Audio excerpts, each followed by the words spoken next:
Assalamualaikum warahmatullahi wabarakatuh. Selamat datang di channel saya yang pertama ini ya. Sebenarnya saya sendiri gak tahu pengen ngobrolin soal apa. Dari beberapa hari yang lalu saya coba untuk berpikir kira-kira topik apa ya yang bagus untuk obrolan pertama ini. Baru hari ini saya mencoba memberanikan diri untuk berbagi atas apa yang pernah saya alami proses hidup saya. Saya sendiri bingung mau mulai dari mana ini. Tapi begini, baru-baru ini saya mencoba mempelajari sebuah teori, tapi sebenarnya bukan teori itu, karena sebenarnya sudah ada dari zaman dulu ya, harusnya ya. Hanya saja saya baru mengetahuinya. Kalau ternyata semua yang terjadi dalam hidup kita itu kita sendiri yang menentukan. Kenapa bisa begitu? Ada kalanya kita selalu punya pikiran kan, saya ini berdoa menginginkan sesuatu. Contoh yang paling gampang aja lah ya, yang kira-kira mudah kita pahami. Saya berdoa untuk mendapatkan uang sejumlah misalnya 1 juta rupiah. Saya bilang kepada Allah, ya Allah, saya ingin sekali dapat rezeki atau uang 1 juta rupiah secepatnya, saya lagi membutuhkannya ya Allah gitu. Misalnya seperti itu. Tapi kok kenapa ya gak datang. Tetapi beda lagi pada waktu kita tidak terlalu menginginkannya, kita cuman saya butuh 1 juta rupiah, lalu kita hanya bekerja saja tanpa memikirkan kapan uang ini datang. Kok jadi cepat ya? Pernah nggak merasakan seperti yang saya rasakan? Ternyata pada waktu saya lebih dalam lagi mencoba mengerti kenapa hal ini terjadi, pada waktu saya menginginkan sekali bahwa yang saya inginkan itu terjadi dengan cepat, sebenarnya saya merasakan saya ini kekurangan. Saya butuh, saya kekurangan. Yang artinya saya memancarkan getaran kekurangan. Sedangkan dari yang saya pahami, Allah itu bekerja sesuai prasangka hambanya. Artinya pada waktu saya memancarkan getaran kekurangan, berarti ya saya memohon ke Allah saya kekurangan, sehingga rezeki atau nominal tersebut tidak segera datang. Sedangkan sebaliknya pada waktu saya cuman merasakan, ya Allah, oke, saya butuh 1 juta rupiah, terima kasih ya Allah gitu ya. Jadi kita tambah bersyukur karena sudah diberi kesempatan untuk bisa memperoleh 1 juta rupiah. Kita ini ternyata, atau saya ya, bukan kita ya, ternyata saya itu merasakan saya ini berlebih. Saya bisa dan saya pasti dapat.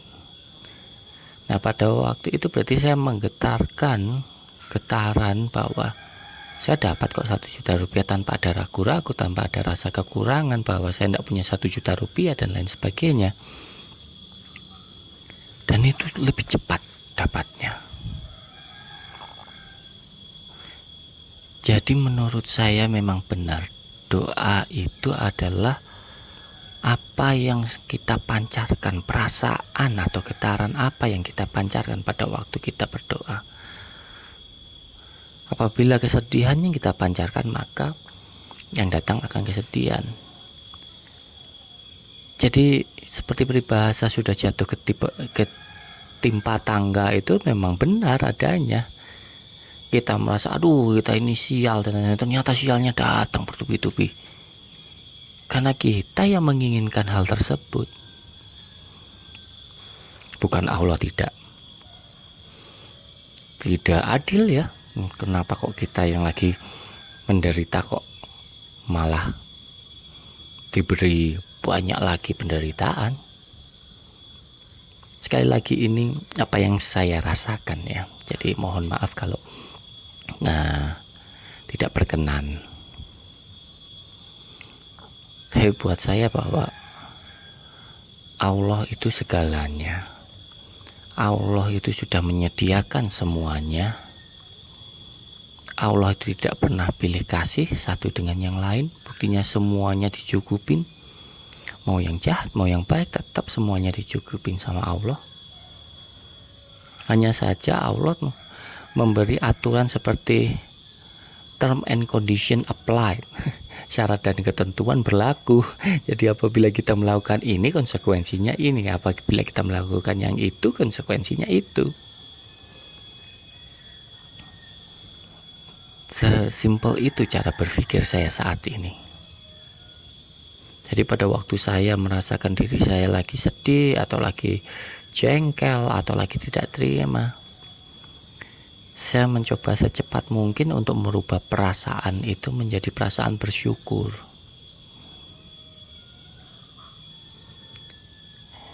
Saya membiasakan diri untuk bersyukur, bahkan sampai dalam kita minum air putih aja bisa merasakan syukur yang nikmat sekali. Itu luar biasa. Pengalaman saya setelah saya membiasakan diri untuk sesering mungkin bersyukur, ternyata banyak sekali keajaiban-keajaiban yang diberikan Allah kepada kita. Kepada saya ya mungkin lebih tepatnya. Saya jauh merasa, oh Allah ini sayang sekali sama saya ya. Contoh-contoh, kapan hari saya dan istri saya menginginkan anak kucing. Anak kucing yang lucu, karena kami sering lihat di YouTube banyak anak kucing lucu. Prosesnya mungkin tidak secepat itu langsung kami mendapatkan anak kucing, walaupun kami bisa membelinya, tetapi kami tidak menginginkannya untuk mengeluarkan biaya, karena menurut kami kalau memang binatang ini mau ikut dengan kami, dengan sendirinya dia akan didatangkan ikut, nggak tahu nanti diberi oleh saudara atau yang lain sebagainya.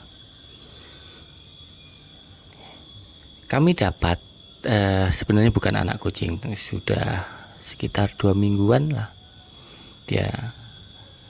Kita beri nama Kiki saat ini. Lucu juga. Saya dapat dari kakak saya, tapi itu saya minta. Nah, yang aneh, selang mungkin 2 bulan atau 3 bulan Kiki bersama kami ya. Bulan November atau Desember kemarin, ada seekor kucing itu yang dipanggil sama istri saya. Padahal istri saya pada waktu itu sudah ada di dalam mobil, dan istri saya memanggil kucing itu mendekat sampai masuk ke dalam pagar rumah saya, lalu saya beri makan. Biasanya kucing-kucing lain saya beri makan pun dia tidak ngikutin saya. Anehnya ini kucing, saya ajak ayo ikut, dia ikut. Dan yang lebih aneh lagi, saya langsung beri nama dia Bebel karena dia belang. Jadi saya singkat belang-belang, jadi saya beri nama Bebel. Dia ikut, bahkan dia secepat itu paham itu namanya. Subhanallah, memang dia ikut sampai ke rumah saya, dan saya masih belum tahu itu. Setelah 3 hari saya tahu ternyata dia hamil. Bebel ini hamil luar biasa, dan saya pengen sekali mempunyai kucing yang amat nurut sama kami ya, kami berdua. Waktu kami baca-baca, ternyata kalau telapak kaki kucing itu bentuknya adalah hati, dia tipe yang lovable, lovely. Dia amat sangat sayang sama majikannya. Dan ternyata si bebel itu tipenya seperti itu, dan telapak kakinya bentuknya hati. Subhanallah. Saya sampai, wah, Allah kasih lagi ya. Lucu, bersih. Bebel sukanya bersihan. Jadi kami sekarang punya 3 kucing. Kucing pertama kami namanya Molly, kedua Kiki, ketiga bebel ini yang sedang mengandung. Baru kemarin, gak tahu kenapa setelah saya sholat subuh dari kemarin tuh si bebel ini bingung, sukanya mau masuk ke ruang kerja saya karena di situ banyak barang kali ya, jadi dia mau bikin sarang di situ. Tapi saya sempat ngobrol sama istri saya, nanti kalau lahiran saya pengennya tidak bau anyir, lalu tidak perlu menolong dan gampang tahu-tahu sudah lahir. Itu mau saya sempat bilang gitu sama istri saya. Nah, kembali lagi setelah selesai saya sholat subuh, saya lihat, aduh, ini bebel kasihan ini. Kenapa dari kemarin saya tidak ada pikiran bahwa dia akan melahirkan. Lalu saya melihat ternyata saya masih menyimpan kardus monitor saya yang lumayan cukup besar. Lalu secepat saya bikinkan itu sebagai tempatnya, saya kasih kain-kain dan dia saya antar ke sana. Dia langsung naik, udah dia senang sekali di situ. Dia minta saya kalau orang Jawa bilang dielus-elus ya, diusap-usap terus keluar dari kardus itu, minta diusap-usap lagi, langsung kembali lagi. Nah, waktu kami makan siang, kami dengar suara wik. Wow. Dan saya lihat ternyata dia sudah melahirkan anak kucing. Subhanallah. Dan yang anehnya lagi, ini memang Allah ini luar biasa ya. Sebelum lahiran saya bilang ini anaknya 3, dan ternyata benar 3 yang keluar. Nggak tahu, tapi perutnya ini masih besar. Saya masih belum paham ya. Ini adalah pengalaman pertama saya, karena dulu saya sukanya piara anjing bukan kucing. Ini baru pertama kali saya lihat apakah kalau saya baca-baca memang masih bisa keluar lagi. Nah, dan perutnya sih sudah mengecil tapi masih kelihatan besar sedikit. Saya nggak tahu. Harapan saya nanti kalau memang masih ada satu lagi, harapan saya yang kaliko 3 warna. Lagi pengen itu sih, hitam putih orange. Lucu kayaknya kalau punya seperti itu. Karena kami pernah lihat di jalan ada kucing seperti itu, lucu sekali. Lalu kembali lagi, sebelum itu yang keajaiban lainnya adalah ternyata waktu kami lihat kucing tetangga itu ada warnanya hitam, kakinya putih, jadi seperti pakai kaos kaki warna putih. Dan anak bebel ada yang warnanya seperti itu. Subhanallah, luar biasa Allah ini. Semua yang saya harapkan dan saya inginkan sama Allah itu sudah ini nanti jalannya seolah-olah seperti itu. Walaupun ada proses ya, proses penantian itu mungkin ya 2 atau 3 bulan, tapi itu proses. Dan prosesnya luar biasa. Bebel ini baik, tidak hissing sama saya. Ya termasuk manja, tapi baik sekali dan bersih terus dia. Kalau mau naik kursi dia izin dulu. Luar biasa, luar biasa. Subhanallah. Saya merasakan karunia yang luar biasa ya dari Allah. Proses. Dan terkadang dari hal seperti ini tuh mengingatkan saya bahwa ada beberapa harapan saya atau keinginan saya yang masih belum terjadi. Tapi saya yakin itu akan terjadi. Seperti saya yakin saya bakalan punya kitten. Ini proses masian.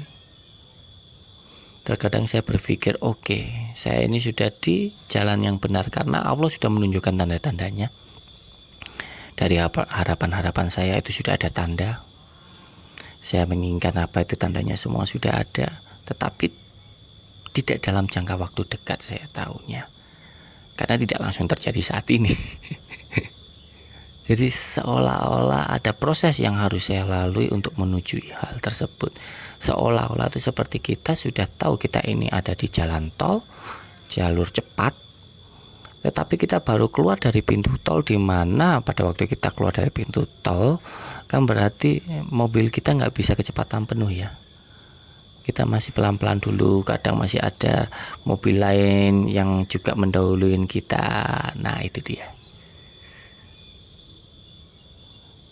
Itu ilustrasi saya yang saya alami saat ini. Saya mencoba terus-menerus membiasakan diri dengan pikiran-pikiran bahwa Allah itu sudah menyediakan. Tinggal bagaimana kita yang bisa memantaskan diri kita untuk meraih apa yang kita inginkan. Memantaskan diri bisa aja dengan cara menambah ilmu atau memperlebar peluang bisnis, banyak hal kalau itu dari sisi keuangan ya. Nah itu yang kita harus siapkan pada diri kita. Saat ini saya diminta oleh Allah untuk mempersiapkan diri saya untuk memperoleh impian besar saya, karena impian ini sudah lama saya inginkan. Saya belum bisa menceritakan impian saya seperti apa. Nanti pada waktu saya sudah sampai di titik itu, saya baru bisa akan bercerita prosesnya, bagaimananya lebih detail lagi ya. Untuk saat ini yang bisa saya ceritakan adalah keseharian saya, apa yang ada dalam pikiran saya, dan saya mencoba berbagi. Semoga bermanfaat. Mohon maaf kalau ada kata-kata saya yang kurang berkenan. Assalamualaikum warahmatullahi wabarakatuh.